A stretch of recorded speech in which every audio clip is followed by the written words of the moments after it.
নজমু নাট্য নিকেতন মঞ্চের summer camp. Mobile আসক্তি থেকে সন্তানদের দূরে রাখতে অভিভাবকদের ভূমিকা নিয়ে আলোচনা। উত্তর দিনাজপুর জেলার কালিয়াগঞ্জের নজমু নাট্য নিকেতন মঞ্চে ফিউচার পিক সামার ক্যাম্পের উদ্যোগে এক বিশেষ আলোচনা চক্রের আয়োজন করা হয়। অনুষ্ঠানের মূল বিষয় ছিল সন্তানদের স্মৃতিশক্তি, মনোযোগ, আত্মবিশ্বাস বৃদ্ধি ও মোবাইলের আসক্তি থেকে নিজেদের মুক্ত করতে অভিভাবকদের করণীয়। আয়োজক সংস্থার কর্ণধার প্রসেনজিৎ মোদক সাংবাদিকদের জানান, বর্তমানে মোবাইলের অতিরিক্ত ব্যবহার ছাত্রছাত্রীদের পড়াশোনার ক্ষেত্রে বড় বাধা হয়ে দাঁড়িয়েছে।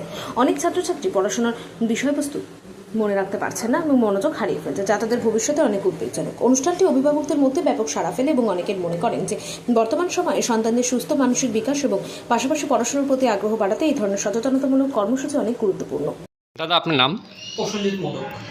আজকে আপনাদের নজরুলে কিসের উপরে প্রোগ্রাম হচ্ছে? অ্যাকচুয়ালি আইএসডি এডুকেশনের তরফ থেকে আমরা একটা সামার ক্যাম্প অর্গানাইজ করেছিলাম অ্যাবাকাসের উপরে।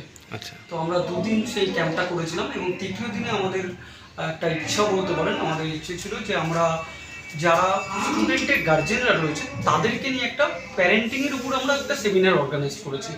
যে সেমিনারের মেন বিষয়বস্তুটাই হলো যে একটা স্টুডেন্ট সে যে মোবাইলের প্রতি অ্যাডিক্টেড, বা একটা স্টুডেন্ট সে প্রচুর পরিমাণে জেদ করছে, সে পড়াশোনা করছে কিন্তু ভুলে যাচ্ছে, এই যে সমস্ত কিছু থেকে বেরিয়ে কি করে আনা যাবে এটার উপরে গার্জেনদেরকে আমরা কিছু টিপস অ্যান্ড ট্রিক্স প্রোভাইড করাচ্ছি, যেটার মাধ্যমে স্টুডেন্টকে তার একটা ভালো ফিউচারে বা ব্রাইট ফিউচারের জন্য আমরা তৈরি করতে পারি।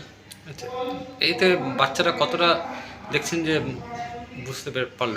আমরা তো দুদিনের ক্যাম্পে খুব এক্সাইটেড, এবং আমরা দুদিনের যে ক্যাম্প করেছি তাতে স্টুডেন্টরা খুব এক্সাইটেড, এবং আজকে গার্জেনের ভিড় দেখেই বোঝা যাচ্ছে যে না, একটা গার্জেনদের মধ্যে এই অ্যাওয়ারনেসটা চলে এসছে যে সত্যি আমার ছেলে বা আমার মেয়েকে যদি ডেভেলপমেন্ট করতে হয় তাহলে আমাদেরকে এই ক্যাম্পটা বা এই অর্গানাইজেশনের সাথে যুক্ত থাকতে হবে। তো গার্জেনের মধ্যেও খুব ভালো রেসপন্স পেলাম এবং স্টুডেন্টের মধ্যেও খুব ভালো রেসপন্স আমরা পেয়েছি।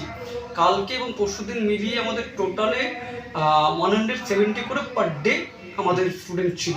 আচ্ছা।